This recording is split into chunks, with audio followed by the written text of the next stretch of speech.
কুশমি বললে, তুমি বড্ড বানিয়ে কথা বলো, একটা সত্যিকারের গল্প শোনাও না। আমি বললুম, জগতে দু রকম পদার্থ আছে, এক হচ্ছে সত্য, আর হচ্ছে আরও সত্য। আমার কারবার আরও সত্যকে নিয়ে। দাদামশাই, সবাই বলে তুমি কি যে বলো, কিছু বোঝাই যায় না। আমি বললুম, কথাটা সত্যি, কিন্তু যারা বোঝে না সেটা তাদেরই দোষ। আরও সত্যি কাকে বলছো দাদামশাই, একটু বুঝিয়ে বলো না। আমি বললুম, এই যেমন তোমাকে সবাই কুশমি বলে জানে, এই কথাটা খুবই সত্য, তার হাজারো প্রমাণ আছে। আমি কিন্তু সন্ধান পেয়েছি তুমি পরিস্থানের পরি, এটা হলো আরও সত্য। খুশি হলো কুশমি, বলল, আচ্ছা সন্ধান পেলে কি করে? আমি বললুম, তোমার ছিল এক্সামিন, বিছানার উপরে বসে বসে ভূগোল বৃত্তান্ত মুখস্থ করছিলে, কখন তোমার মাথা ঠেকলো বালিশে, পড়লে ঘুমিয়ে। সেদিন ছিল পূর্ণিমার রাত্রি, জানলার ভিতর দিয়ে জ্যোৎস্না এসে পড়ল তোমার মুখের ওপরে, তোমার আসমানি রঙের শাড়ির ওপরে। আমি সেদিন স্পষ্ট দেখতে পেলুম পরিস্থানের রাজা চর পাঠিয়েছে তাদের পলাতকা পরীর খবর নিতে। সে এসেছিল আমার জানলার কাছে, তার সাদা চাদরটা উড়ে পড়েছিল ঘরের মধ্যে।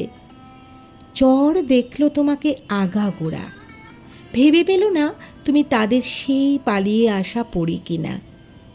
তুমি এই পৃথিবীর পরী বলে তার সন্দেহ হলো। তোমাকে মাটির কোল থেকে তুলে নিয়ে যাওয়া তাদের পক্ষে সহজ হবে না, এত ভার সইবে না। ক্রমে চাঁদ উপরে উঠে গেল, ঘরের মধ্যে ছায়া পড়ল, চর শিশু গাছের ছায়ায় মাথা নেড়ে চলে গেল। সেদিন আমি খবর পেলুম তুমি পরিস্থানের পরী, পৃথিবীর মাটির ভারে বাঁধা পড়ে গেছ। কুশমি বলে, আচ্ছা দাদামশাই, আমি পরিস্থান থেকে এলুম কি করে? আমি বললুম, সেখানে একদিন তুমি পারিজাতের বনে প্রজাপতির পিঠে চড়ে উড়ে বেড়াচ্ছিলে, হঠাৎ তোমার চোখে পড়ল দিগন্তের ঘাটে এসে ঠেকেছে একটা খেয়া নৌকো। সেটা সাদা মেঘ দিয়ে গড়া, হাওয়া লেগে দুলছে।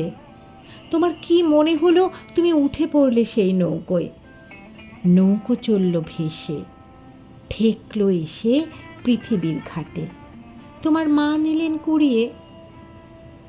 কুশমি ভারী খুশি হয়ে বললে হাততালি দিয়ে, দাদামশাই, আচ্ছা এ কি সত্যি? আমি বললুম, ওই দেখো, কে বললে সত্যি? আমি কি সত্যিকে মানি? এ হলো আরও সত্যি। কুশমি বলে, আচ্ছা আমি পরিস্থানে ফিরে যেতে পারবো না? আমি বললুম, পারতেও পারো, যদি তোমার স্বপ্নের পালে পরিস্থানের হাওয়া এসে লাগে। আচ্ছা যদি হাওয়া লাগে, তবে কোন রাস্তায়, কোথা দিয়ে, কোথায় যাব? সে কি অনেক দূরে? আমি বললুম, সে খুব কাছে। কত কাছে?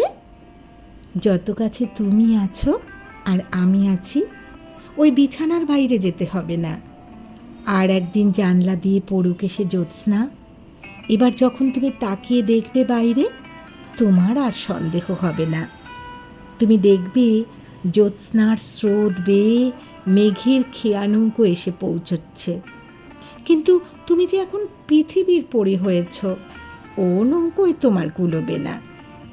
এখন তুমি তোমার দেহ ছেড়ে বেরিয়ে যাবে, কেবল তোমার মন থাকবে তোমার সাথী। তোমার সত্য থাকবে এই পৃথিবীতে পড়ে, আর তোমার আরও সত্য যাবে কোথায় ভেসে, আমরা কেউ তার নাঙাল পাব না। কুশমি বলে, আচ্ছা এবারে পূর্ণিমা রাত এলে আমি ওই আকাশের পানে তাকিয়ে থাকবো, কেমন? দাদামশাই, তুমি কি আমার হাত ধরে যাবে?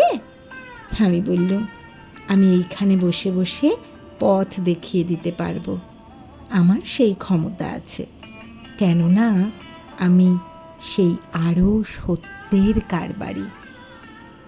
যেটা তোমায় লুকিয়ে জানা সেটাই আমার পেয়ার। বাপ মা তোমায় যে নাম দিল থোড়াই করে কি আর। সত্য দেখায় যেটা দেখি তারই বলি পড়ি। আমি ছাড়া কজন জানে তুমি যে অপসরী।